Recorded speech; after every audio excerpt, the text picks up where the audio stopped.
একটু জানাটাও দরকার। কেন দুর্গা পূজা? এই যে পূজাটা হচ্ছে মা, এটা অকাল বোধন। এই যে দুর্গা পূজা, এটা হচ্ছে অকাল বোধন। কে করেছিল? রঘুপতি রামচন্দ্র। এই পূজাটা রঘুপতি রাম করেছিল। কেন করেছিল? সীতামাকে উদ্ধার করবার জন্য। রাবণ রাজা যখন সীতামাকে নিয়ে চলে গেল বাবা, তখনই তো করেছিল রামচন্দ্র। বিভীষণ বলেছিল, প্রস্তাবটা বিভীষণ দিয়েছিল, রাবণের ভাই, প্রভু সীতামাকে উদ্ধার করার একটা উপায়, তোমাকে শক্তি আরাধনা করতে হবে। আর মায়ের পূজা যারা করে এটাকে শক্তি আরাধনা বলে। শক্তি আরাধনা না করলে শক্তিমান হওয়া যায় না। তা রামচন্দ্র বলেছিল, দেখো বিভীষণ, আমি যে দুর্গা পূজা করব, আমার দলে যারা আছে সবাই বানর আর মানব, আমার দলে তো ব্রাহ্মণ কেউ নেই। তখনই বিভীষণ হেসে বলেছিল, প্রভু গো, একটা কথা বলি তোমায়, ব্রাহ্মণ যদি প্রকৃত ব্রাহ্মণ পেতে চাও, একজনই আছে প্রকৃত ব্রাহ্মণ।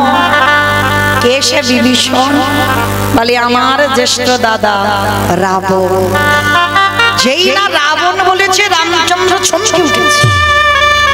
বিভীষণ বলছো কি? রাবণের মৃত্যুর জন্য দুর্গা পূজা করব, রাবণ পূজা করতে আসবে, এটা সম্ভব? মায়েরা এই জায়গাটা খুব ভালো করে মন দিয়ে শুনবেন। যেহেতু মায়ের পূজা হচ্ছে, আমাদের একটু বলাটা দরকার।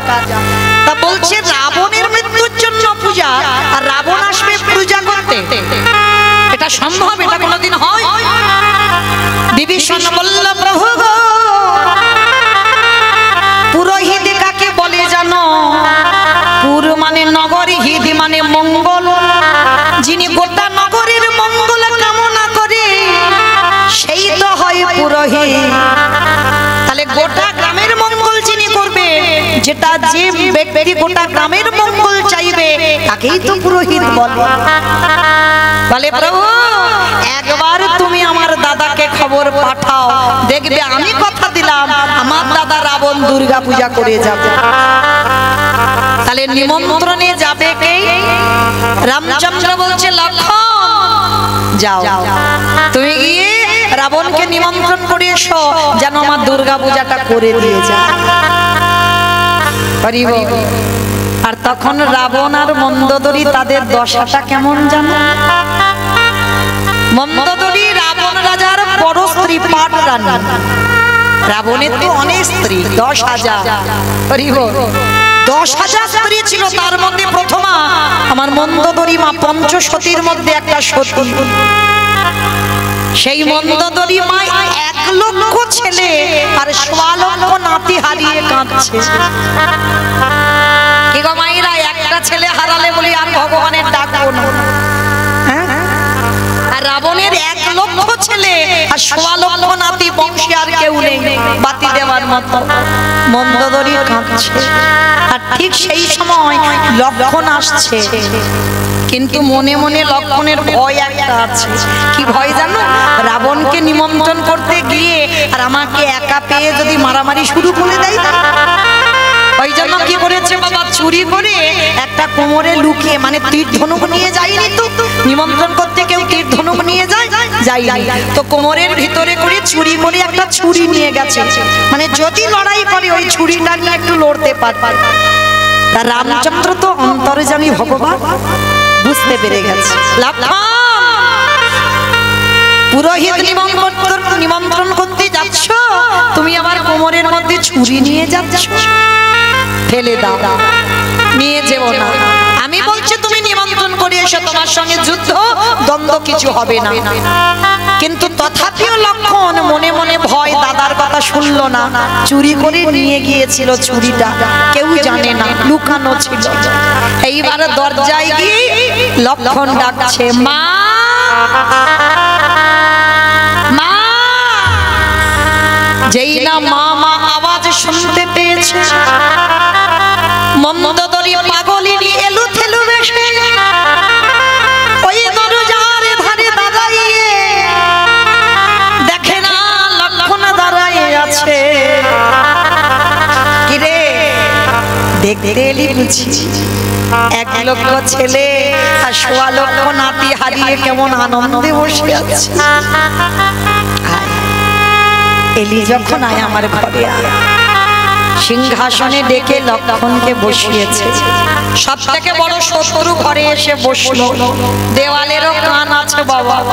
হঠাৎ এক পরিচারিকা গিয়ে খবর দিয়েছে মহারাজ রাবণ রাজাকে, মহারাজ মহারাজ এক্ষুনি দেখিলাম তোমার সব থেকে বড় যে শত্রু সেই রামচন্দ্রের ভাই লক্ষণ তোমার বাড়িতে ঢুকলো। যখনই রাবণ শুনেছে না, রাবণের তো বিশাল বড় চেহারা, অনেক লম্বা চওড়া মানুষ, আর সেই চেহারা নিয়ে ঊর্ধ্বশ্বাসে ছুটতে ছুটতে আসছে, আর দরজায় এসে লক্ষণকে দেখা মাত্র চমকে উঠেছে। চমকে উঠলো কেন জানো? দেখছে মন্দোদরী পাত্রে করে জল এনে লক্ষণের চরণ দুটো সিংহাসনে বসিয়ে ধৌত করছে। সেই রূপটা দেখে রাবণ মন্দোদরীকে ডেকে বলছে, ওগো মন্দোদরী, এ তোমার কেমন ব্যবহারে আমি দেখিলাম। এগো একটাও তো বংশে বাতি দেওয়ার মতো কাউকে রাখেনি রাম, তোমাকে মা বলে ডাকবার মতো আর কেউ নেই। সেই লক্ষণ যদি এলো, পারলে না তোমার কোলে করে নিয়ে একটু বসাতে।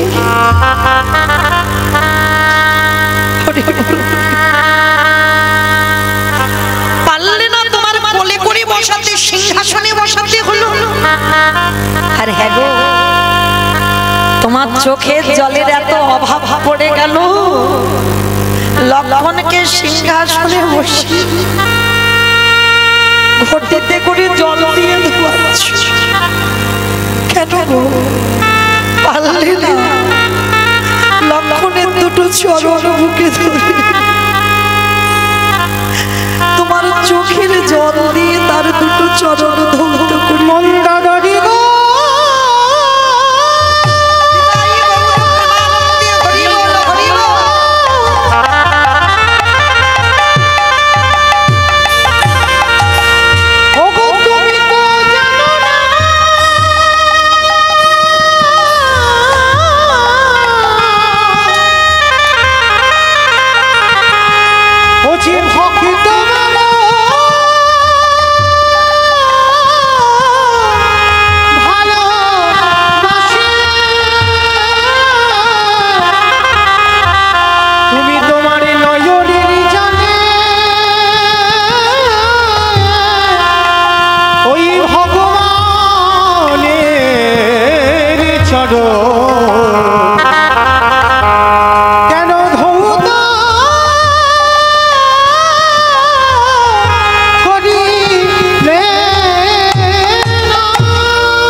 সেই রাবণ এসে দুটো হাত বাড়িয়ে বলছে, লক্ষণ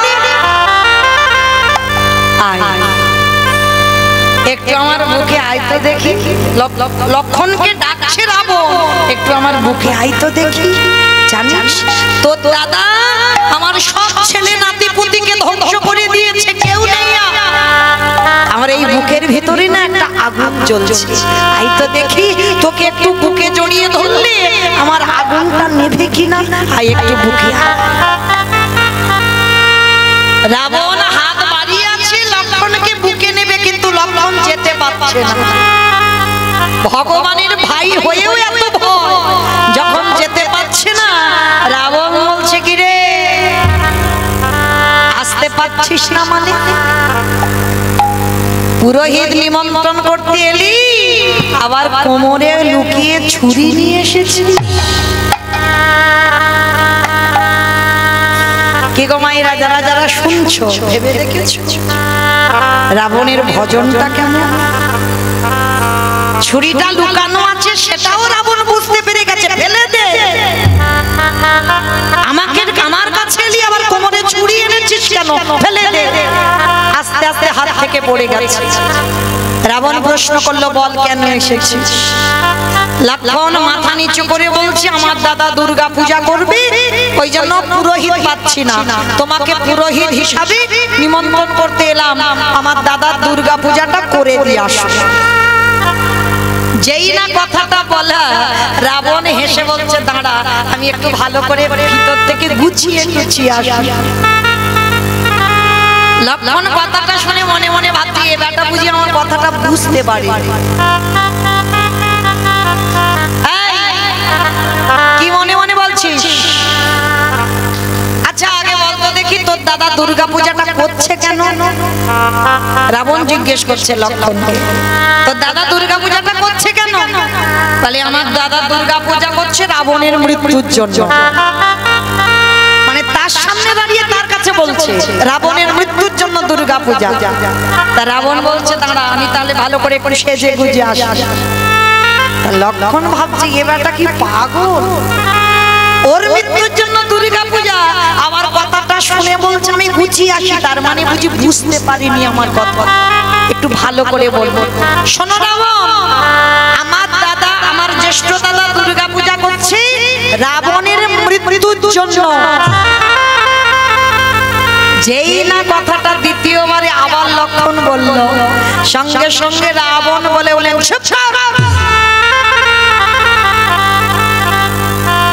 তুই কি মনে করলি আমি কিছু বুঝতে পারি? আমি খুব বুঝতে পেরেছি, তোর দাদা আমার মৃত্যুর জন্য দুর্গা পূজা করছে, কিন্তু তোর দাদা কি এটা জানে আমি যদি একবার গিয়ে পূজায় বসি আর তোর দাদা যার নামে সংকল্প করে পূজায় করবে তৎক্ষণাৎ তার মৃত্যু হবে? দাদা আমি যা ভালো করে গুছিয়ে নিয়েছি। এইবারে মন্দোদরী লক্ষণের কাছে করজোড় করে লক্ষণের কাছে আঁচল পেতে চাইছে, খোকারে রে আমার স্বামীকে নিতে এসেছিস দুর্গা পূজা করে দেবে, আর এটাও আমি জানি দুর্গা পূজায় যাবে ও আর ফিরবে না। তা মা বলে তো ডাকলি, তোর কাছে একটা জিনিস চাইবো, দিবি বাবা? লক্ষণ বলল, মা গো, তোমার স্তনদুগ্ধ না খেলে আমি প্রাণে বাঁচতাম না। যেদিন রাবণের বাণে বাবা লক্ষণের শক্তিশাল হয়েছিল, মন্দোদরী স্তনদুগ্ধ যদি না খেত লক্ষণ কোনোদিন বাঁচত না। শুধু মৃত সঞ্জীবনী, বিশল্য করলি পাতা এগুলো নয়, তার সঙ্গে সতী নারী স্তনদুগ্ধ লেগেছিল। আর সতী নারী স্তনদুগ্ধ, তখনই সতী নারী একজনে ছিল মন্দোদরী মা, আর মন্দোদরী স্তনদুগ্ধ পান করে লক্ষণ প্রাণে বেঁচে আছে। তাহলে মা, তাহলে আমি যদি মা হই, আজ আমি তোর কাছে চাইবো একটা জিনিস, দিবি বাবা?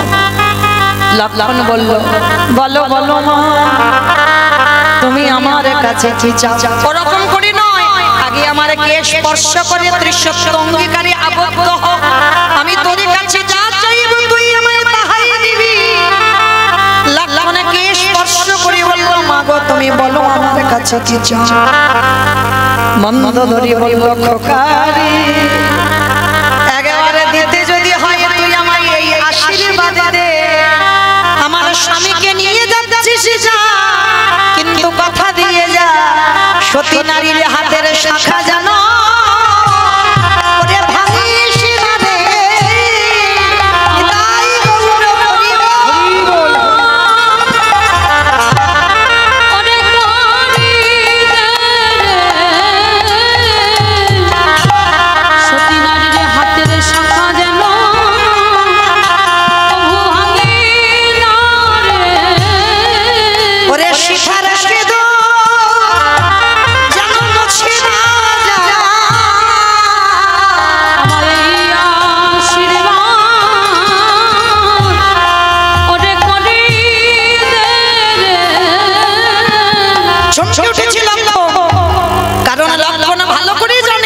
রাবণ দুর্গা পূজায় যাচ্ছে মানে আর ফিরবে না, ওই নবমীর রাত্রিতে রাবণ বধ হবে, ভালো করে জানতো।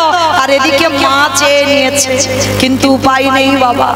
তখনই লক্ষণ বলেছিল, কথা দিলাম আমা, রাবণ যাচ্ছে পূজা করতে ঠিকই কথা, কিন্তু কথা দিলাম যদি তোমার স্তনদুগ্ধ পান করে আজ আমি জীবিত থাকি, আমার বাক্য লঙ্ঘন হবে না। আমি তোমার আশীর্বাদ দিয়ে গেলাম, তোমার শীতের সিঁদুর কেউ মুছবে না মা।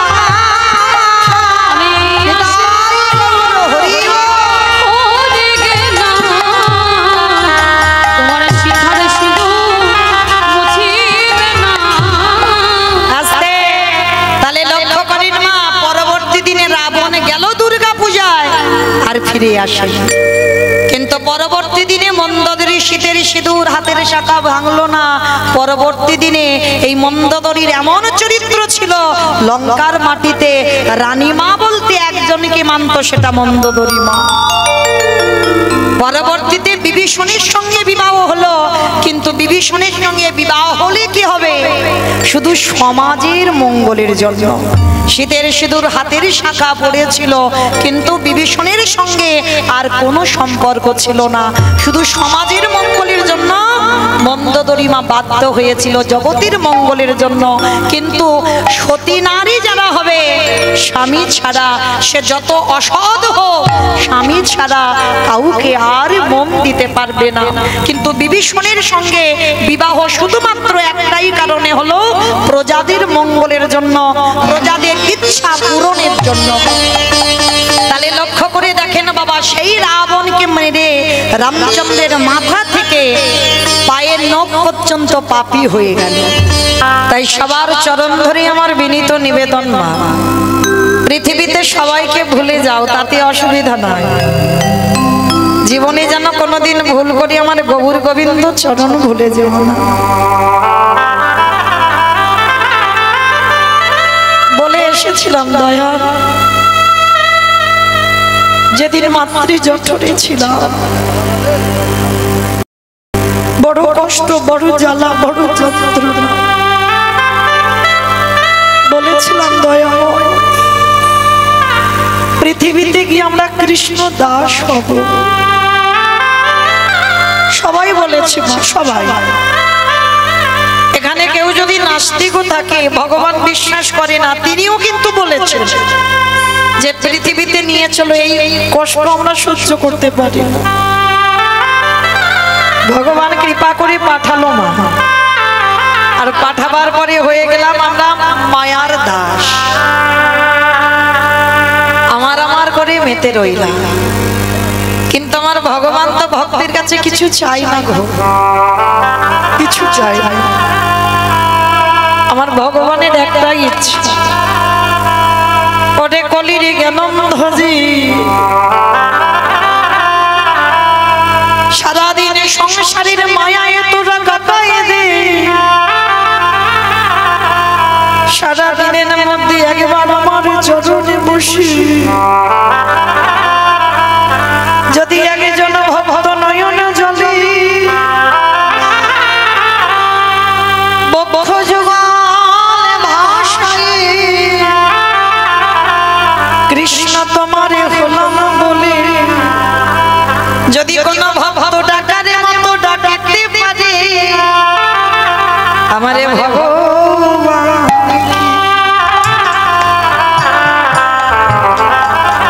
না এসে রহিলে যে জন ডাকরে মতো,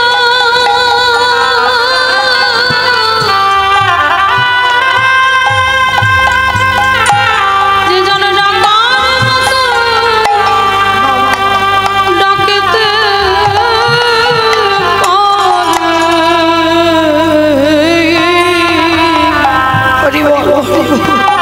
আমার ভগবানকে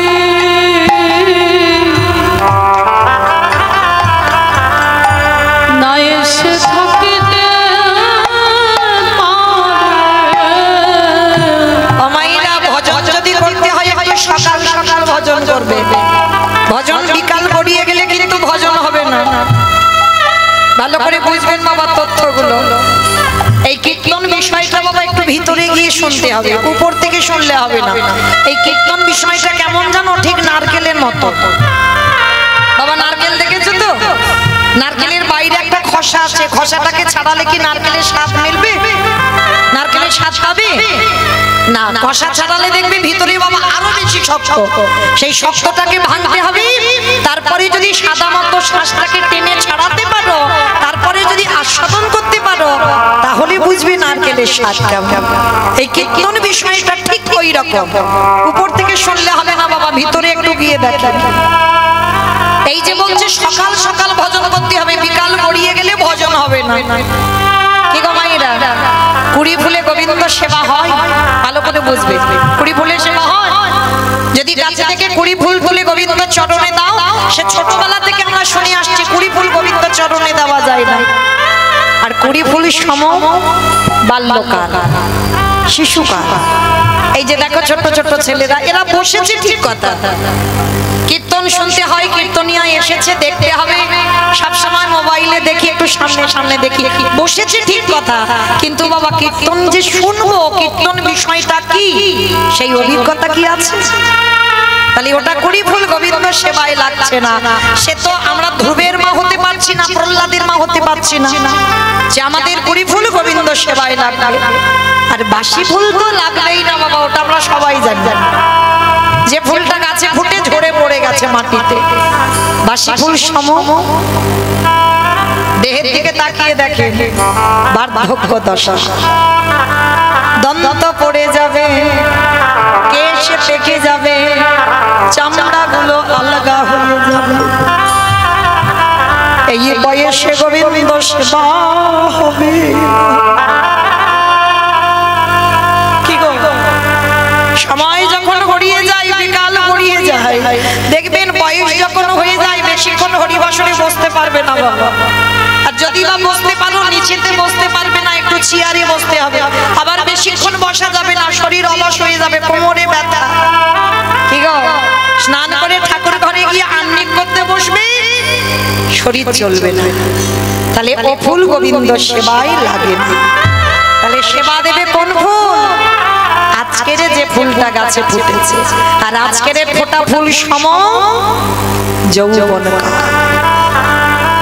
যৌবন বলতে মা কোন কালকে বোঝালো? মানে তোমার শরীরের যখন ইন্দ্রিয়গুলো সতেজ থাকবে, মানে দুটো হাত কাজ করতে পারবে, দুটো চরণ চলতে পারবে, তুমি চোখে ভালো করে দেখতে পাবে, জিহ্বায় কৃষ্ণ বলতে পারবে, যেদিন তুমি কানে কৃষ্ণ নাম শুনতে পাবে, তোমার দেহের 10টা ইন্দ্রিয় সতেজ। সেই সময়টাকে বলল যৌবন। আমার গোবিন্দ বারবার রাধা রানীকে বলতো, রাধে গো আমি যৌবন বড়, রাধে ভালোবাসি, নিতাই গৌর হরি হরি।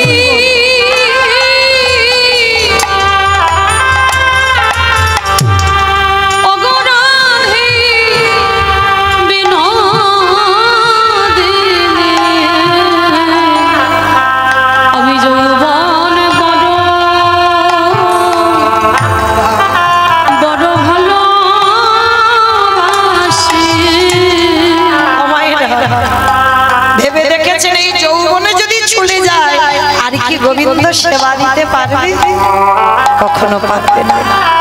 যারা এখানে কীর্তন শোনেন বাবা, মাথুরি লীলা যারা শুনেছেন, রাধারানীর দশমী দশা, মানে গোবিন্দকে ভালোবেসে রাধারানীর 10টা দশা হয়েছিল, আর শেষ দশাটার নাম হচ্ছে মৃত্যু দশা। কাউকে ভালোবেসে না পাওয়ার যে যন্ত্রণা, সেই যন্ত্রণায় রাধারানীর মৃত্যুর সঙ্গে মৃত্যু সজ্জায় পড়ল। কিন্তু মরে যাওয়ার আগে রাধারানী বলেছিল, স্বজনে রে, আমার গোবিন্দ যে ব্রজ ছেড়ে মথুরায় চলে গেল, আমারে বধূ যেদিনে ব্রজে ফিরবে, সেদিনে যদি দেহে যৌবন খানা না থাকে, বলো বলো সজনী আমি কি দিয়ে গোবিন্দে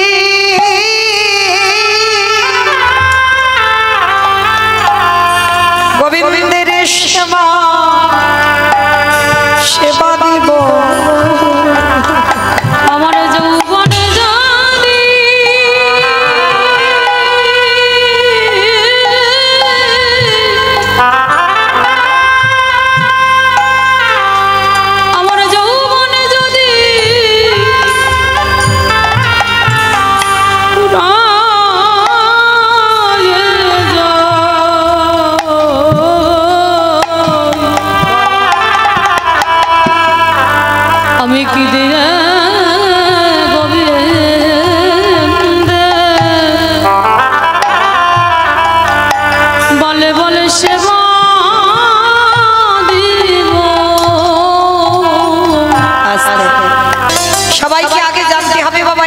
কলিযুগ। এই কলিযুগে যারা শাস্ত্র জ্ঞানী আছে, যারা গ্রন্থ পড়ে, তারা ভালো করে জানবেন কলিযুগে যাগযজ্ঞ নয়, ব্রত পূজা নয়, ধ্যান তপস্যা নয়। আমরা করি ঠিক কথা। মহাপ্রভু বললেন কেউ যদি পূজা অর্চনা না করে তাতে অসুবিধা হবে না, করলে ভালো, না করলে যে ভালো হবে না তা নয়। এটা কলিযুগ, এটা মনে রাখতে হবে। যদি পূজা অর্চনা না করো তাতে অসুবিধা নাই, যদি যজ্ঞ অনুষ্ঠান না করো তাতে অসুবিধা নাই, যদি বার ব্রত না করো তাতে অসুবিধা নাই। কিন্তু কলির মানুষকে একটাই পদ অবলম্বন করতে হবে, সেটা কি? আমার কথা নয়, ভগবান শিক্ষা দিলেন সমাজকে। হরির নাম হরির নাম হরির নাম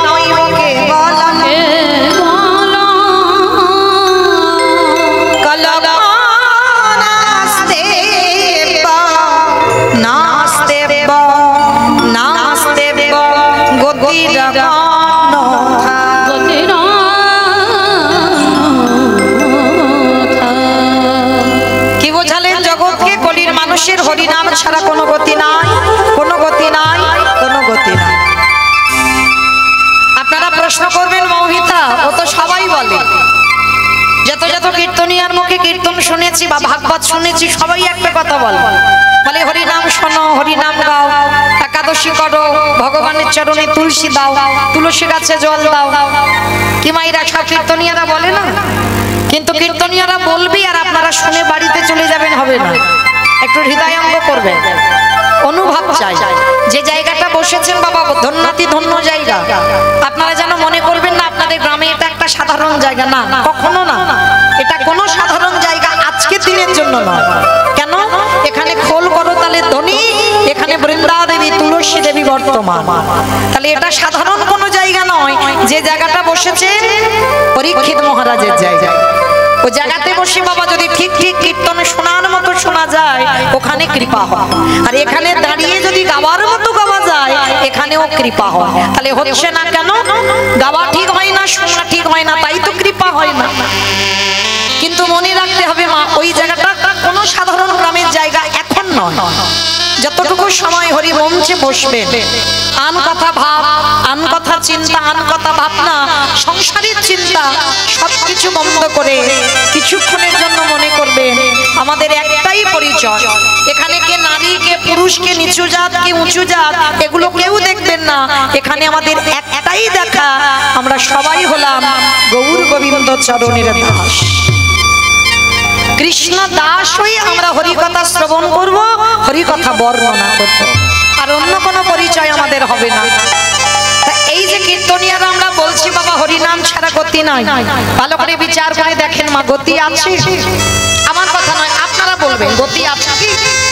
যে যত বড় ধনী হও না কেন, যার যত টাকা থাকুক না কেন, যার যত অর্থ থাকুক না কেন, কেউ যদি সারা জীবনে দিল্লি বোম্বে কাটায়, তবু মনে রাখতে হবে বাবা শেষের দিনে তোমার এরা কেউ আপন নয়। যাদের আগলে বসে আছো না, ভালো করে শুনবেন। ছেলে আমার, মেয়ে আমার, জায়গায় আমার, জমি আমার, বিষয় আমার, বৈভব, কিন্তু মনে রেখো ভাই, বাঁশি যদি বেজে যায়, পড়ে থাকবে সরকারি খামার। এসেছো একা, তুমি যাবে একা। যেদিন এসেছিলে বাবা, সেদিন কাউকে সঙ্গে আনোনি, ভেবে দেখবে পরনে একটা কাপড়ও তোমার ছিল না। আর যেদিন ভব ছিঁড়ে চলে যাবে, সেদিনও তোমার সাথে কেউ যাবে না। তাহলে এসেছো একা, যাবে একা। কটা দিনের জন্য একটু অভিনয় করে যাচ্ছ, সব আমার আমার আমার, আর আমার আমার করতে গিয়ে আমরা গৌর গোবিন্দ ভজন ভুলে যাচ্ছি।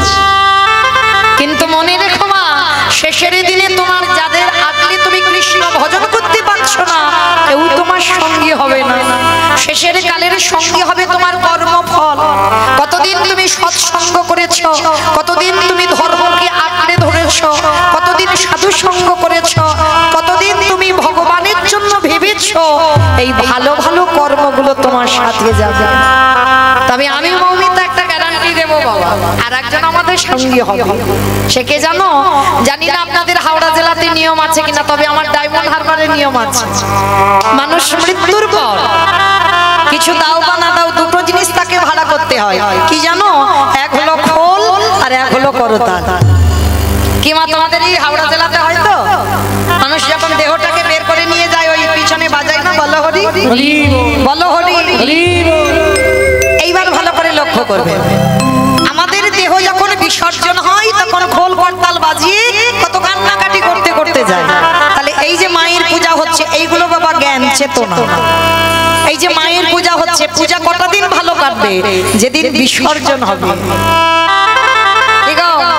মাকে যখন বিসর্জন করতে যাবে বড় বড় ডিজে বাজনা, কি গো ডিজে বাজনা বাজে না? নাচানাচি হবে না ধুমধাড়াক্কা? ভালো করে বিচার করেন, সেটাও তো মা। তাহলে মাকে যখন জলে ফেলতে যাচ্ছ তুমি নাচানাচি করছো, ডিজে বাজনা বাজাচ্ছ, তাহলে আমাদের দেহটা যেদিন বিসর্জন হবে সেদিন কি একটা লরিতে করে ডিজে বাজনা বাজালে হতো না? তাহলে সেদিন তুমি কাঁদবে কেন? কি গোটা মাটির মূর্তি, মাটির মূর্তি যদি হবে এত খরচ করে এত এত আয়োজন করে তুমি পূজা করছো কেন? মাটি নয়, যে যেমন ভাববে তার কাছে সারা জীবন মা তেমন। কেউ যদি বলে অচল তো অচল, কেউ যদি বলে সচল, দেখতে পাই শুনতে পাই কথা বলতে পারে কাঁদতে পারে হাসতে পারে, মা ঠিক তার কাছে তেমনই ভাবে ধরা। তাহলে মনে রাখতে হবে শেষের দিনে এইগুলো অনুভূতি বাবা, এগুলো ভাবতে হবে। শেষের দিনে তোমার কেউ সঙ্গী নয়, তাহলে সঙ্গীকে কর্মফল আর কে? এই হরি নামে যাবে। ভালো করে বিচার করবেন, যাত্রা নাটক ফাংশন থিয়েটার কিছু যাবে না, তাহলে যাবে কি? এই হরি নামে যাবে।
তাহলে চলেন মায়েরা, আজকে যখন যোগ এসেছে যাতে বিয়োগ না হয়, প্রথমেই বলে দিয়েছি আন ভাবনা আন চিন্তা বন্ধ করে আমরা দেহ মন প্রাণটা গৌর গোবিন্দ চরণে সমর্পণ করব।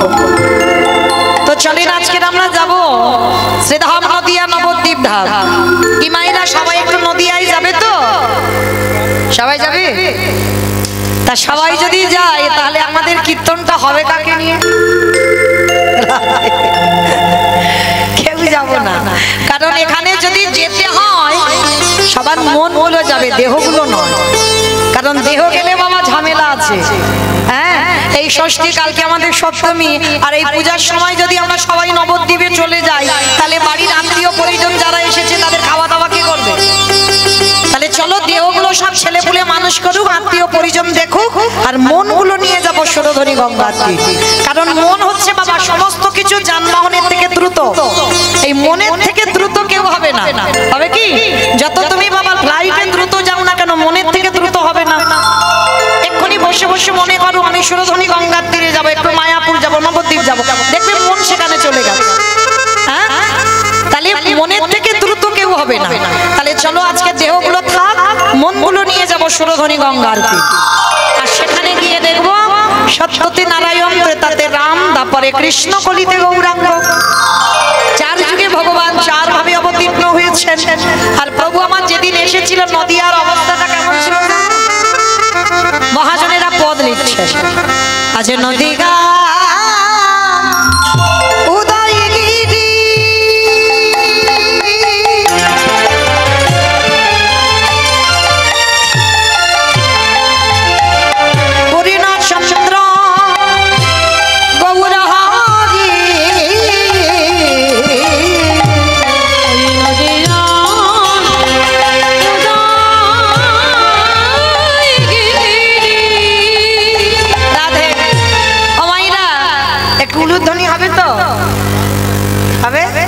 বেশ, কই দেখে একটু প্রেম সে উলুধ্বনি দান।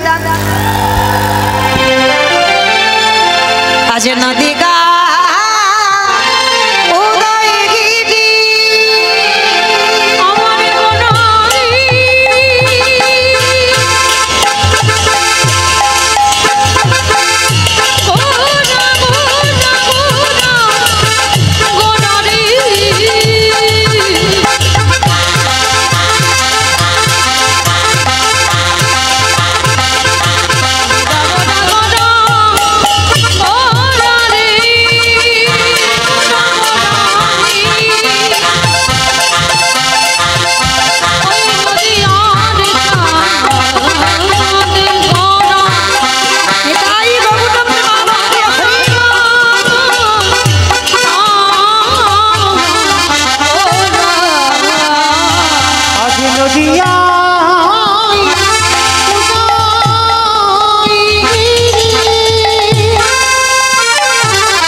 এসেছে কার ডাকে? না শান্তিপুরের মাটিতে পুরো অদ্বৈত আচার্য গোসাই। আচ্ছা বাবা, এই জায়গাটাই আমাদের প্রশ্ন। পৃথিবীতে হাজার হাজার ভক্ত, লাখ লাখ ভক্ত, কোটি কোটি ভক্ত আছে, ভক্তের অভাব নাই। তাহলে এত ভক্ত থাকতে বাবা শান্তিপুরে বুড়ো মালির ডাকে এলো কেন? তাহলে ওই শান্তিপুরের বুড়ো মালিটাকে আগে তো আমাদের ওটা জানতে হবে। এই শান্তিপুরের বুড়ো মালিটা হলেন বাবা যার একটা নাম হচ্ছে মৃত্যুঞ্জয়। মা মৃত্যুঞ্জয় কোন ঠাকুরকে বলে? কালী ঠাকুরকে। কালী ঠাকুর বলা না দেখেছে বলে কালী ঠাকুরকে মৃত্যুঞ্জয় বলে, মানে শিব ঠাকুরকে বলা হচ্ছে মৃত্যুঞ্জয়। কেন না উনি একমাত্র দেবতা যে মৃত্যুকে জয় করেছিলেন। ত্রিলোকের বড় বৈষ্ণব, কোন সাজা টাজা বৈষ্ণব নয় আমাদের মতো, ত্রিলোকের বড় বৈষ্ণব। সত্যতে শিব ছিল, ত্রেতাতে শিব ছিল, তারপরে তো শিব ছিল, মানে মৃত্যুকে ওই একজনই জয় করেছিল। আর ওই বাবা ভোলানাথ কলিযুগের মাটিতেই, আর কিন্তু শিব নয়, তিনি হলেন অদ্বৈত আচার্য গোসাই। কিন্তু এখানে আমাদের প্রশ্ন এটাই বাবা, তিন যুগে শিব হলো, কলিযুগে কেন হচ্ছে না? কারণটা কি? এই কারণের কথা জানতে গেলে আমাদের একটু সবাইকে যেতে হবে বাবা মহাভারত। এই মহাভারতে আপনারা যারা পাঠ করেছেন বা গ্রন্থ জানেন শোনেন, মহাভারতে যুধিষ্ঠির মহারাজ করেছিল রাজস্বয় যজ্ঞ। এই রাজস্বয় যজ্ঞে আমার ভগবান কৃষ্ণ দাঁড়িয়ে থেকে সবাইকে দায়িত্ব দিয়েছিল, সবাইকে। মানে একটা অনুষ্ঠান করলে তো বাবা অনেক দায়িত্ব দরকার দিতে হবে, একজনের দ্বারা অনুষ্ঠান অসম্ভব। এই যে ধরো আমার কমিটি দাদা ভাইরা কীর্তনটা করাচ্ছেন বা মায়ের পূজা, একা একার দ্বারা কি হয়? যদি সবাই আগিয়ে না আসে, যে কোনো যজ্ঞ অনুষ্ঠান সবাইকে আগিয়ে আসতে হবে। আপনারা প্রশ্ন করতেই পারেন মৌমিতা ব্যক্তিগত পূজা বা ব্যক্তিগত অনুষ্ঠান তো হয়, বলে হয়, অর্থ একজন দেয়। যাদের ব্যক্তিগত কথা বলছি, অর্থ একজন দেয়, কিন্তু শ্রম বন্ধু বান্ধব গ্রাম প্রতিবেশী আত্মীয় পরিজন বলতে হবে, তবে কিন্তু একটা অনুষ্ঠান হবে। তার রাজস্বয় যজ্ঞ হবে, আমার ভগবান কৃষ্ণ সবাইকে দায়িত্ব দিচ্ছেন। আর যুধিষ্ঠির মহারাজ বলছে কৃষ্ণ কৃষ্ণ তুমি সবাইকে দায়িত্ব দিচ্ছ, তা তুমি নিজে কোনো কাজ করবে না? ভগবান আমার হেসে বলছে কেন করব না, আমি তো আমার জন্য দুটো দায়িত্ব রেখে দিয়েছি। সবাই একটা করে কাজ করবে আর তুমি করবে দুটো কাজ। আচ্ছা কৃষ্ণ কি কি কাজ করবে তুমি শুনি একবার। বলে জানো দাদা, আমার প্রথমবারেই কর্ম হবে, এই যজ্ঞে যত যত ভক্তরা আসবে আমি কৃষ্ণ দয়াময় হই, সবার প্রথমে আমি নিজের হাতে তাদের চরণ যুগল ধৌত করি।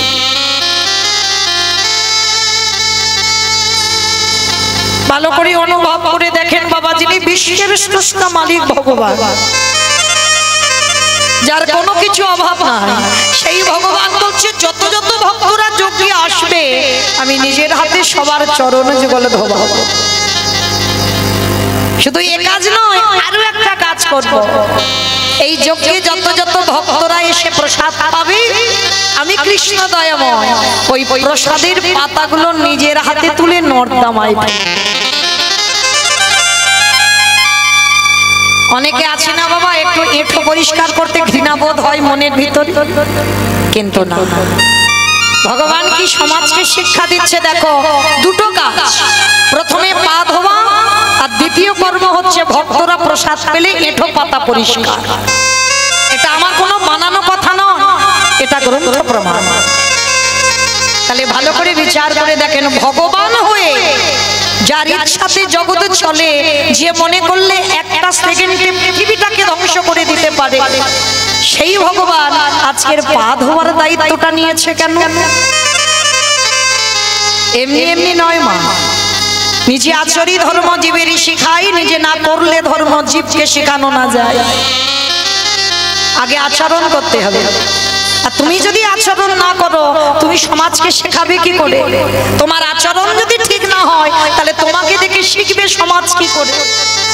তুমি নিজে যদি কৃষ্ণ বলে না কাঁদো, তুমি যদি হা গৌর প্রাণ গৌর বলে না কাঁদো, তুমি যদি পিতামাতাকে সম্মান না করো, তুমি যদি সাধুগুরু বৈষ্ণব দেখলে নত না হও, তাহলে তোমাকে দেখে সমাজ শিখবে কি?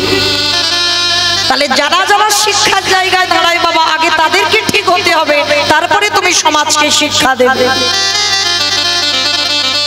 তাই তো ভগবান রাজস্বই যজ্ঞে বাবা আজকের পা ধোয়ার কাজ করছে। চরণ যুগল ধৌত করে আপনাদের আমাদের একটা শিক্ষা দিয়েছে। কি শিক্ষা জানো মা? আমরা এই কথাগুলো আর বিশ্বাস করি না, মানতে চাই না, কিন্তু চরণ ধরে বলে যাই, যদি অধম কীর্তনিয়ার কথা কারোর একটু মনে থাকে, যেন ভাববেন না আমি শিক্ষা দিতে এসেছি, আমি একটু মনে করাচ্ছি মাত্র। রাখা না রাখা সেটা আপনাদের ব্যক্তিগত, কিন্তু মনে রেখো মা, যদি কোনোদিন বাড়িতে সাধুগুরু বৈষ্ণব আসে, ব্রাহ্মণ বৈষ্ণব আসে, সবার আগে চেষ্টা করবে নিজের হাতে তাদের দুটো চরণ যুগল একটু ধৌত করে দিতে। বৎসরন্ত যদি গুরুদেব ঘরে আসে, সবার আগে দুটো চরণ ধৌত করে দেবে। এখানে অনেকে প্রশ্ন করতে পারেন, মৌমিতা আমার বাড়িতে ঠিক ঠিক সাধুগুরু বৈষ্ণব পেয়ে উঠি না, বা আমার গুরুদেব দেহ রেখেছেন আর তো গুরুদেব নেই, তাহলে চরণ ধোয়াবো কার? তারও উপায় ভগবান বলে দিয়েছে। যে যার ঘরের বাবা মা যদি থাকে বা শ্বশুর শাশুড়ি যদি থাকে, আমার কথা নয় মা, আমি শাস্ত্রের বাইরে একটা কথা বলছি না, একটা কথা বলবো না, যদি বাবা মা শ্বশুর শাশুড়ি জীবিত থাকে, কারণ যারা হারিয়ে ফেলেছ হাজার দিন মাথা ঠুকে কাঁদলেও আর পাবে না, যাদের আছে তাদের বলছি একটু যত্ন করে রেখে ওই দুটো চরণ মূল্যবান। 10 মাস 10 দিন গর্ভে ধরে তো রেখেছি, বড় মূল্যবান ওই দুটো চরণ। ছিলাম কোথায় গো? শুনে ঘুরে বেড়াচ্ছি।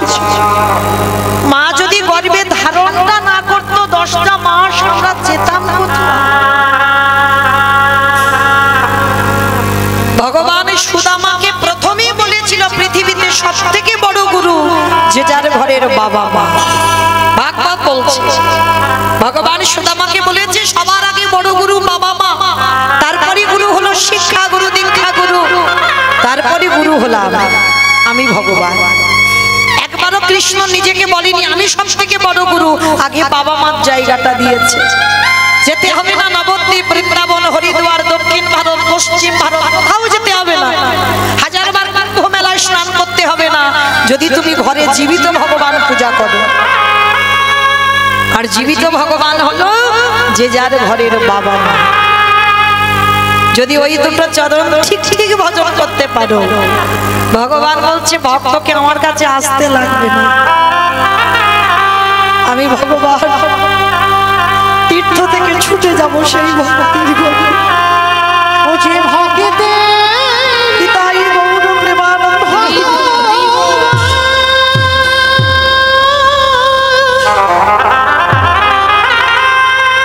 ও যে ভক্তিত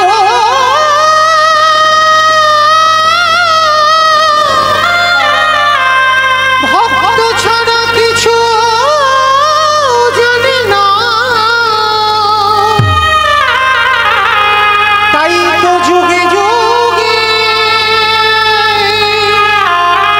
ও যে ভক্তের কাছে ছুটে আসে। তাই সবার চরণ ধরে নিবেদন, যাদের আছে একটু যত্ন করে রেখে খেলায় হারিয়ে দিও।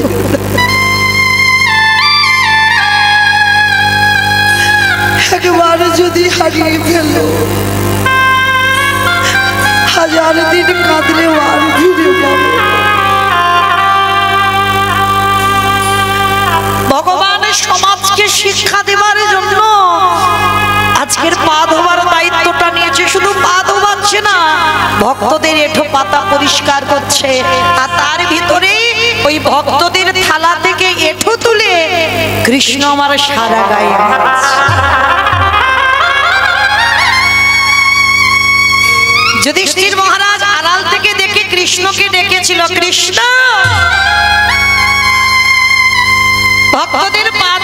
সেগুলো মেনে নেওয়া যায়। ভক্তদের এটো পাতাগুলো নর্দমায় ফেলছিস, মেনে নেওয়া যায়। কিন্তু কৃষ্ণ ভক্তদের এটোগুলো গায়ে মাখছিস কেন?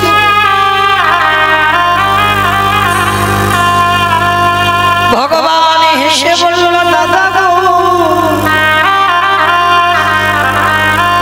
এ যে হলো আমার পরম এই জগৎ সংসার আছে,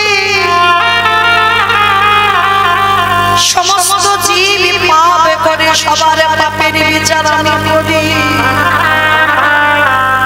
কিন্তু দাদা আজ আমি তোমায় বলে রাখি, সবাই তো শুধু পাপ করে।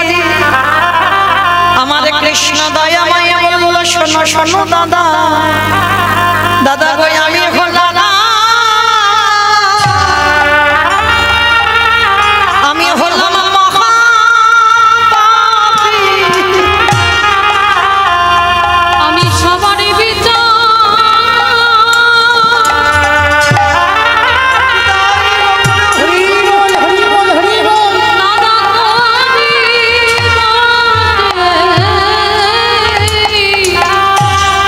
কিন্তু আমি হলাম দাদা মহাপাপী। যুধিষ্ঠির বললেন, কৃষ্ণ তুই নিজেকে পাপী বলছিস কেন? কি এমন অন্যায় করেছিস? ভগবান হেসে বলল, দাদা গো, পাপী আমি দাপরে কৃষ্ণ হয়ে করি নাই, করেছিলাম ত্রেতা যুগে রঘুপতি রামচন্দ্রের অবতারে।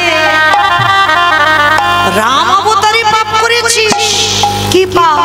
বলে, শোনো শোনো দাদা, আমি নিজের হাতে হত্যা করলাম। আমি মহাপাপী, আমি নিজের হাতে হত্যা করলাম।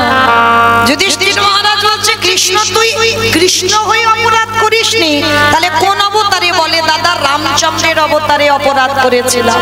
কি অপরাধ? বলে, নিজের হাতে রাবণকে বধ করেছিলাম। হরি বল। কে করেছিল? রঘুপতি রামচন্দ্র। আর সেই পাপ ধুচ্ছে কবি কৃষ্ণ অবতারে যুধিষ্ঠির রাজস্বই যোগ।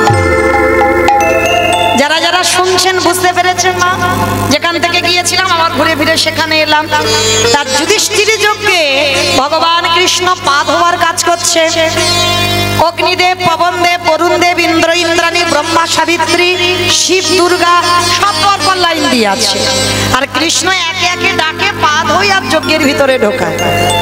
এমন সময় জগৎজননী মা দুর্গা আমার বাবাকে ডাকছে, প্রাণনা, এদিকে এসো, এইদিকে এসো। আমার বাবা তো একটু ভোলে ভালা।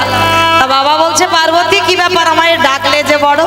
তা পার্বতী বলছে, প্রাণনাথ চলো এবার আমাদের লাইনে দাঁড়াতে হবে, কৃষ্ণ পা ধোবাবে, পা দুটো একটু ধুইয়ে নি। বাবা হেসে বলছে, পার্বতী তোমার মাথার ঠিক আছে তো? কৃষ্ণ পা ধোয়াবে আর আমার পা দুটো বাড়িয়ে দেবো?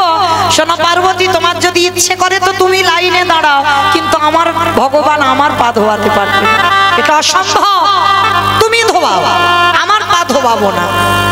ভগবান মনে মনে ভাবছে, যা বাবা, আমি রাম অবতারে রাবণকে মেরে যে পাপ করে রেখেছি, এই বেটার পা ধোবাবো বলে আজকে আমার এই দায়িত্বটা নেওয়া, আর এ বেটা বলছে পা ধোবাবে না। তাহলে কি করব? বাবা ভোলানাথ কি করেছে, মা দুর্গাকে লাইনে রেখে বাবা বেলাইনে চলে গেছে, মানে প্যান্ডেলের বাইরে যজ্ঞ হচ্ছে তো যজ্ঞের বাইরে চলে গেছে। আর মা দুর্গা কি করেছে, সবার মধ্যে লাইনে দাঁড়িয়ে আছে, আর বাবা আড়ালে গিয়ে মনে মনে ভাবছে কৃষ্ণের চোখে ধুলো দিয়ে যজ্ঞের ভিতরে ঢুকবে। ও মায়েরা, ভগবানের চোখে ধুলো দেওয়া যায়? এই যে আমি কীর্তন গাইছি না, মনে মনে করছেন উপরে দাঁড়িয়ে আছি, মোটামুটি দেখতে শুনতে সবাইকে পাচ্ছি, কিন্তু আমার চোখে ধুলো দেওয়া যায়। কিন্তু যে ছেলেটা বাঁশিটা বাজাচ্ছে না, দেখতে ওইটুকু ছেলে, ওইটুকু নয়, ও ঠিক ফোল্ডিং ছাতার মতো। গোল্ডিং ছাতা দেখছো, গুছিয়ে নিলে ছোট হয়ে যায় আর যখন খুলে দেবে বড় হয়ে যায় না। ও দেখতে ওইটুকু ছেলে কিন্তু ওইটুকু নয়, ও চোখ চারদিকে ঘুরে ঘুরে বেড়াচ্ছে প্যান্ডেলে। কে কি করে দেখি, কে কীর্তন শুনছে, কে শুনছে না, কে গল্প করছে, কে মোবাইলে ব্যস্ত, আবার কে বসে বসে।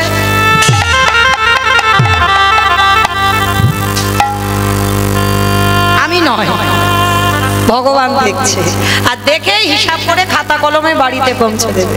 তো এইবার ভগবান কি করেছে লক্ষ্য করেন, হেঁট হয়ে সবার পা ধোয়াচ্ছি, আর বাবা প্যান্ডেলের বাইরে গিয়ে মনে মনে ভাবছে কৃষ্ণের চোখে ধুলো দিয়ে যজ্ঞে যাব, কিন্তু কি করে ধুলো দেব। আর ভাবতে ভাবতে বাবা কি করেছে জানো, দুম করে একটা কুকুর হয়ে গেছে। আর কুকুর হয়ে মনে মনে ভাবছে এই তো সুযোগ, ওই ভগবান পা ধোয়াচ্ছে, ওর পায়ের তলা থেকে গলে ভিতরে চলে যাবে। আর ভগবান ইচ্ছা করে পা দুটোকে আরো ফাঁকা করে রেখেছে যাতে ঢুকতে সুবিধা হয়। ওর মতো চালাক তো পৃথিবীতে কেউ নাই, সবার সঙ্গে চালাকি হয়, ওর সঙ্গে কি হবে। তাই এবার ভগবানের চোখ তো ঘুরছে, দেখি বেটা কি করে। আর বাবা কুকুর হয়ে পিছন থেকে গুটি গুটি করে আসছে, আর ভগবান ইচ্ছা করে মাথাটা হেঁট করে আছে যাতে বুঝতে পারে কৃষ্ণ অন্য মনস্ক হয়ে আছে। আর বাবা কি করেছে, কুকুর হয়ে সবে মাথাটাকে পায়ের ভিতর দিয়ে, যেই না পায়ের ভিতরে দেওয়া ভগবান চালাকি করে হাঁটু দুটো নিয়ে কুকুরের কানের কাছে। এইবার দেখ কেমন লাগে। আর যেই না কানের কাছে চেপে ধরেছে, কুকুরের যদি কানে চেপে ধরা যায় কুকুর কি করবে, কেউ কেউ করবে না, বারবার বলছে কৃষ্ণ ছেড়ে দে, কৃষ্ণ ছেড়ে দে, কৃষ্ণ ছেড়ে দে। বলে ছাড়বো বলে ধরি নাই। হে বৈষ্ণব গোসাই, হে বৈষ্ণব গোসাই,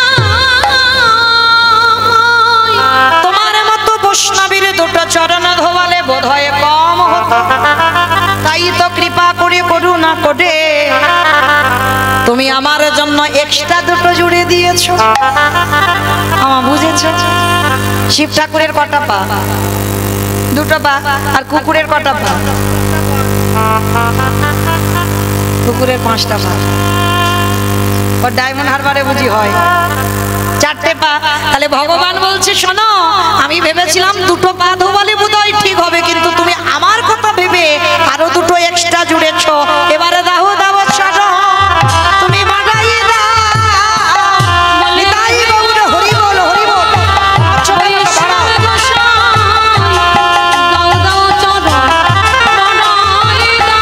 বলি আরে তো ছাড়ো, ছাড়িব না খেয়ে। বলি এই প্রতিজ্ঞা করে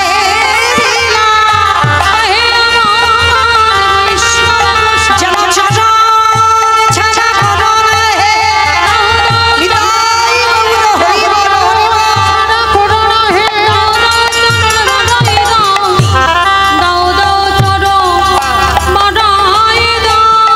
আস্তে। এইবার ভগবান কি করেছে, মোটা দড়ি নিয়ে কুকুরের 4টে পা বেঁধে দিয়েছে। আমার কুকুরের পা বেঁধে দিলে আর কিছু করতে পারবে, শুধু নয়ন জলে ধুলায় গড়াগড়ি দিচ্ছে। কৃষ্ণ দয়াময় মা সবার পা ঘটিতে করে ধোয়াচ্ছে। আর বৈষ্ণবের বেলা কি করেছে জানো, ভগবান রূপী বৈষ্ণবকে সেবা করবে বলে আজ কুকুর রূপী ভোলানাথের 4টে চরণ এক জায়গায় বেঁধে দিয়েছে। আর বেঁধে দিয়ে কুকুরের 4টে চরণ কৃষ্ণ বুকে ধরেছে। বুকে ধরে কিসের জলে চরণ ধোয়াচ্ছে, বাহ্যিক জগতের কোনো জল নয়, খাল বিল নদী নালা পুকুর ঘাট এসব জল নয়। তাহলে কোন জল ভোলানাথের চরণে দিল? ভগবান আমার চোখের জলে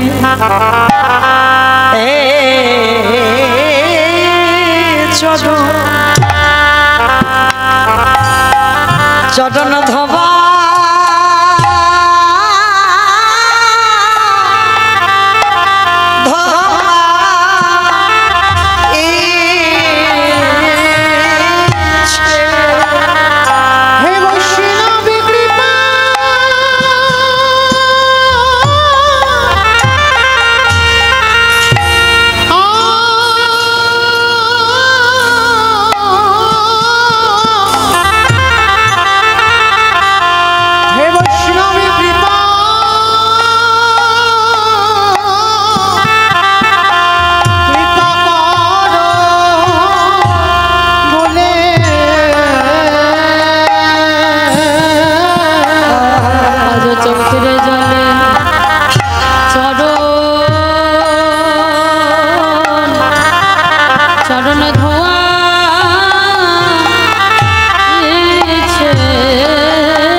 রাধে। এইবার ভোলানাথ বারবার বলছে কৃষ্ণ আমি অপরাধ করেছি, তোর চোখের জল আমার চরণে, আমি কথা দিলাম আগত কলিযুগে আমি আর শিব হব না। আমায়রা যেখান থেকে এসেছিলাম আবার সেখানে চলে যাচ্ছে, মনে পড়ছে তো? সত্যতে শিব, ত্রেতাতে শিব, দ্বাপরে শিব, কলিতে শিব নয়। এই নয় কেন এইটুকু জানবার জন্য এত দূরে একটু রামায়ণ মহাভারতে যাওয়া। তবে তো পরিষ্কার হলো সেই কৃষ্ণের চোখের জল ভোলানাথ রূপী কুকুরের চরণে পড়ল বলে ভোলানাথ রূপী কুকুর বলেছিল কৃষ্ণ কথা দিলাম আগত কলিযুগে আমি শিব হব না, আমি হব অদ্বৈত আচার্য গোসাই। তুই আমার কৃষ্ণ হবি না, তুই হবি নদী আর নিমাই চাঁদ। 12 বৎসর তুলসী ভাষায় তোকে আহ্বান করব, আমি তোর থেকে 52 বছরের বড় হব। যেদিন আমার ডাকে তুই নদিয়ায় নামবি, আমি শান্তিপুরে থেকে নদিয়ায় তোর সঙ্গে দেখা করতে যাব। যেদিন তুই আর আমি দুজনে মুখোমুখি হব, এই যে রাজস্বই যজ্ঞে তোর চোখের জল এই কুকুর রূপী ভোলানাথের চরণে পড়ল, এই ভোলানাথ তোর কাছে ঋণী হয়ে গেল। যেদিন তুই নদিয়ায় গৌর হবি, আমি শান্তিপুরে অদ্বৈত হব। যেদিন তোর সঙ্গে আমার প্রথম সাক্ষাৎ হবে, এই যুধিষ্ঠির যজ্ঞে যেমন তুই আমার কাছে ঋণী হয়ে রইলি, আমি তোর কাছে ঋণী হয়ে রইলাম।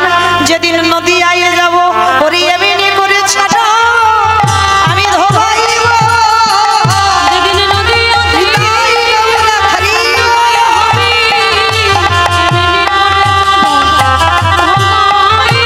বলি এই প্রতিজ্ঞা করে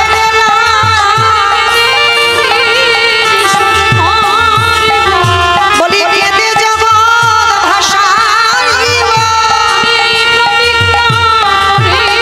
সেদিন চরণে ছাড়া তোর মনে হৃদয় গৌর করিব।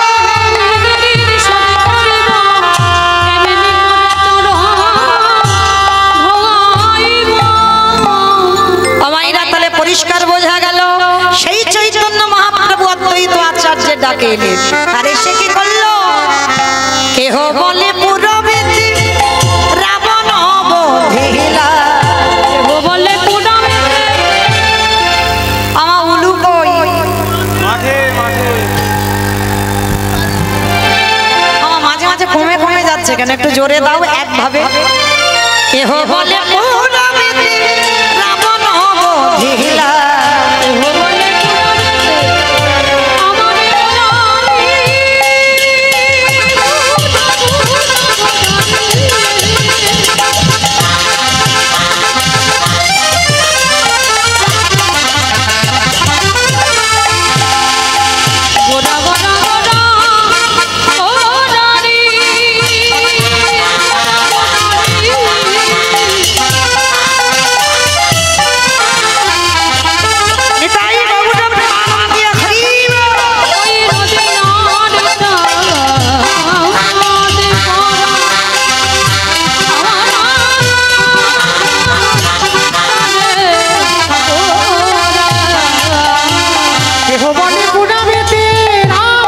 বধিলা, ওই না গোলকের বৈভব লীলা প্রকাশ করিলা,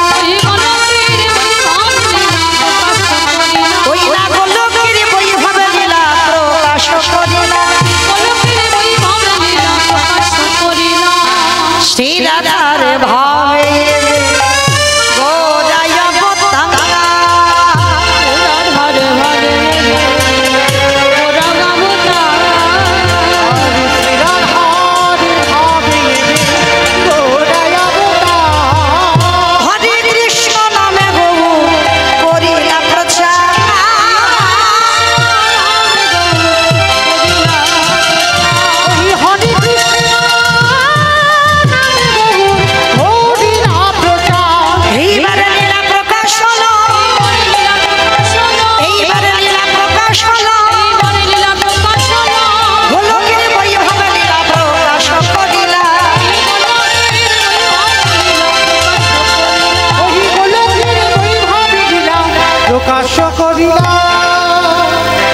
বাসুদেব ঘোষে কহে করি জোড়হা করি জোড়হা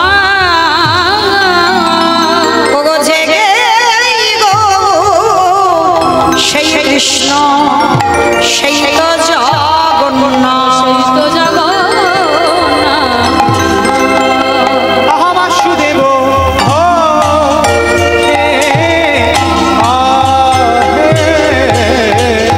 এইবারে লীলা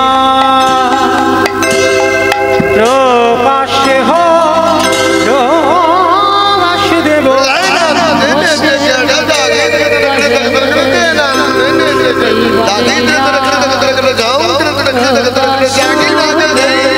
বাসুদেব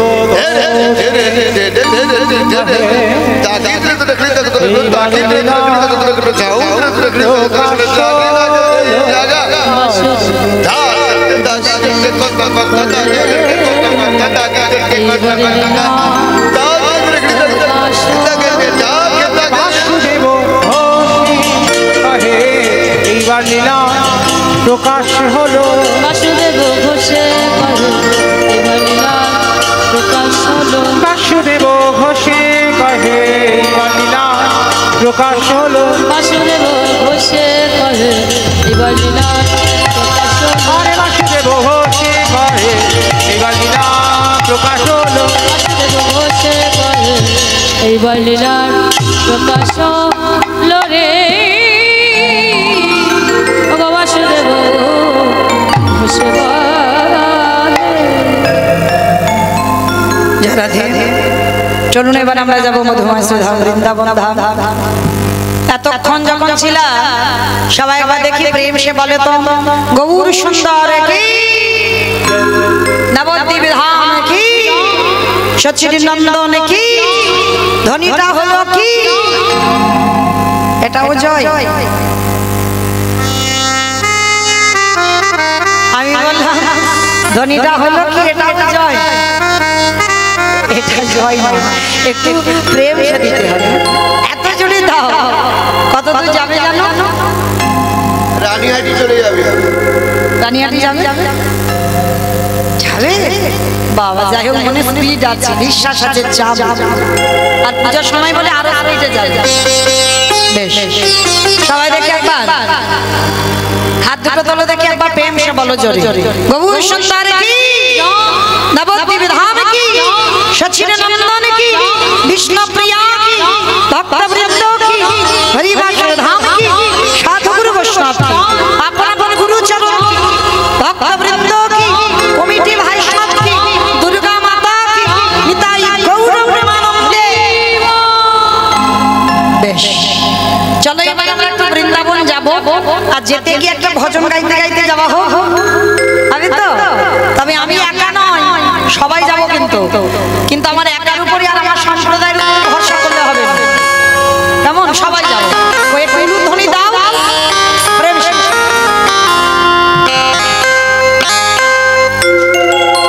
জয় রাধে শ্রী রাধে জয় শ্রী কৃষ্ণ বলো জয় রাধে রাধে শ্রী রাধে জয় শ্রী কৃষ্ণ জয় রাধে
বলছি মা কালী দেব এইবারটা শেষ